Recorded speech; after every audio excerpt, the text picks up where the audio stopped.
the next thing we need to move on to really is the Joshua Fury Wilder fiasco.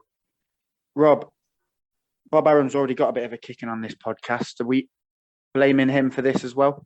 Yeah, let's stick the knife in and twist it into the old bastard while we're at it, eh? I mean, come on. We were saying the whole time, weren't we, that Arum, Warren, between them, neither of them were really that interested in this fight, were they? And I don't know whether it's a combination of sheer arrogance from Top Rank or just incompetence. I don't know what it is. But just before we started recording the show, Eddie Earns had his hour with his little pal Coogie Bear on iFilm TV.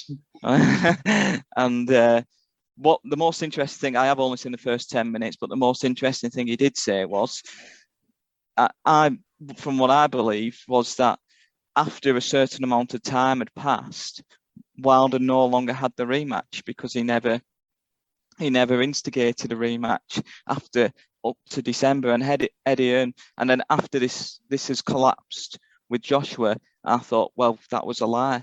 But turns out it's not a lie. They just didn't cancel the rematch. They just let it run and continue negotiations with Wilder. Which, if they're all in on a Fury Joshua fight, why would you remain in negotiations with Wilder? I think it's very telling for me that the fact that within a day of this arbitration thing coming out, Bob Arum goes, yeah, we've got the Regency Arena, 24th of July. Yeah. It's already booked up. It's like Fury signed, he's putting pictures out on Twitter. Already. And that, like, AJ Fury's shown how long a fight can take to be made. It can't be made like a click of a finger like that. And I think Fury obviously came out and announced the fight's made on his social media, purely to try and make it seem like he was still desperate for the fight, when they must have known for ages that Al Heyman and his boys had won the court battle. Yeah, Mick Hennessy had an interesting take on it, because Mick Hennessy, although he was Fury's boy, he's never really spoke about their breakup, and it must have been quite bad.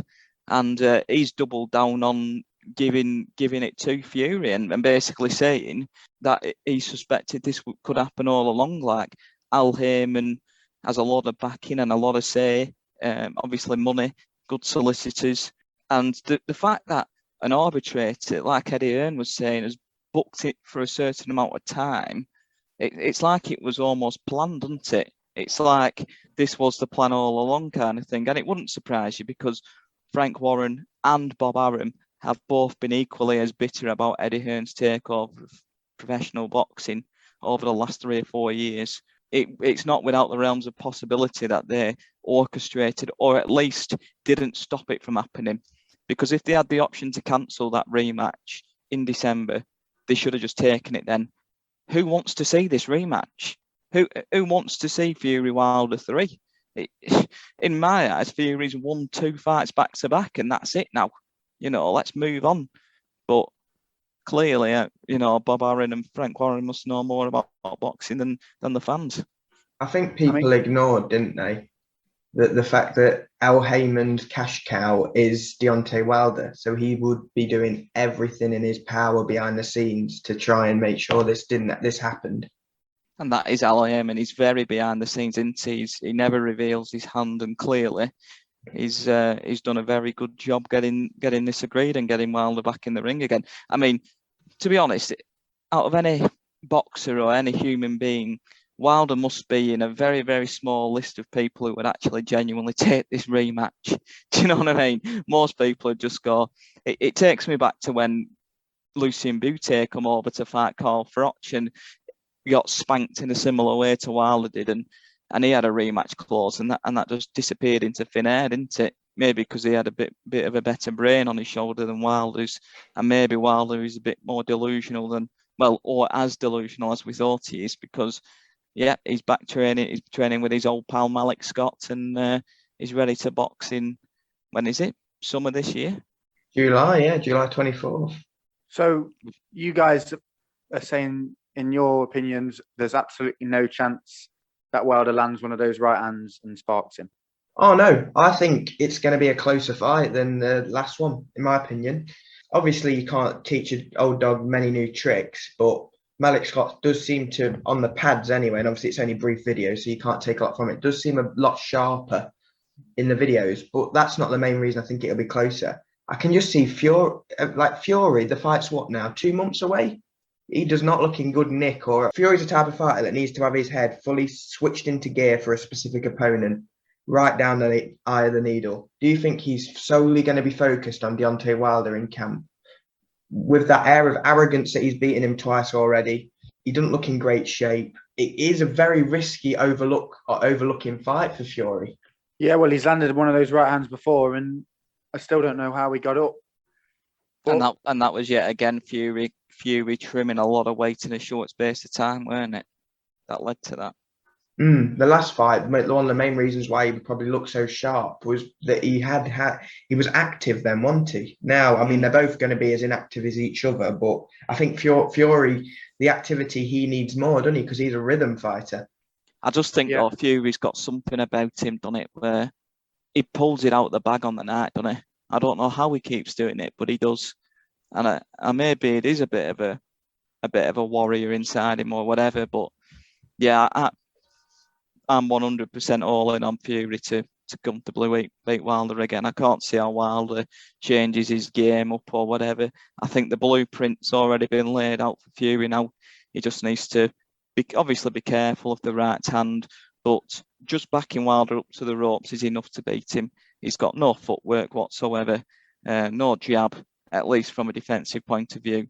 And his only hopes of winning this fight is by landing a huge right hand. And if Fury's switched on and if Fury's fit, he doesn't get hit by that right hand.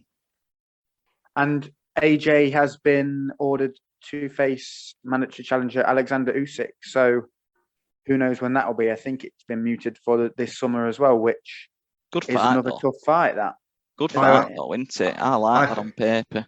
I think Usyk does him. I've got to be honest. That's a big goal. Honestly, wow. I think that AJ's biggest weakness for me is his boxing brain. And I just think with Usyk's boxing IQ, he'll just be able to outwit him, really. And it looks like Usyk is trying to bulk up a little bit for his next fight. I've seen he's put on at least a stone since his last fight. But yeah, I just think the boxing IQ could do him. I thought Usyk's performance against Chisora was very underrated. I thought he gave Chisora a whooping that night, and it come to feeling sorry for Dell at the end. The amount of clean punches he landed on him. He's a very dangerous opponent for anyone to take. It just comes down to, does just being the bigger man, being 6'6", being a big heavyweight, is that enough to overcome skill? In my eyes, I'm backing AJ because I think what AJ's got is more than anything is, and he proved it in the Ruiz fight, in the rematches, he's got a lot of heart that I don't think he gets a lot of respect for. I think he's got a lot of heart and a lot to give, and he does genuinely want to build a legacy in boxing. Obviously, he's going to need to trim some muscle. He's not going to beat Alexander Usyk weighing in at 17, 18. He's going to have to trim down to a kind of similar weight that he was to face Andy Ruiz. Great fight, though. Proper good fight, that one. I just think that Joshua's stuck between styles, really. You can tell he really wants to come in and go gung-ho and let his hands go, but he has also got that's worried about getting clipped, so wanting to jab. When I think if it's a jabbing contest, Usyk has one of the best jabs in the business. So, well, when I think about the worst I've ever seen Joshua box, is obviously Klitschko and Ruiz won, and on both occasions he got dropped heavily, didn't he? And he almost through getting hit high on the head, he almost it reminded me of a young Klitschko, how we kind of gassed out a little bit through taking punches.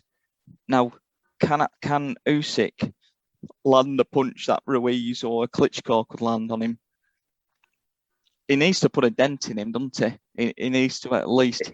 It's all dependent. It's dependent on Usyk's power, because Usyk's accurate. He will hit the target at some points, but it's just whether how much it affects AJ. I think AJ just has to really like just use his weight on him and really try and force his way into the inside and just try and get some shots off. Just to touch on, I also think Joshua's last performance against Pulev was a bit underrated. I thought he did a real good job on him there. It looked really good. I don't know. I'm backing AJ in this one.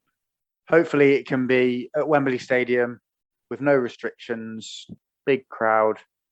And it does look like we might not be getting the fight that we all wanted or anticipated, but there's 2 or 3 really big fights coming up this summer.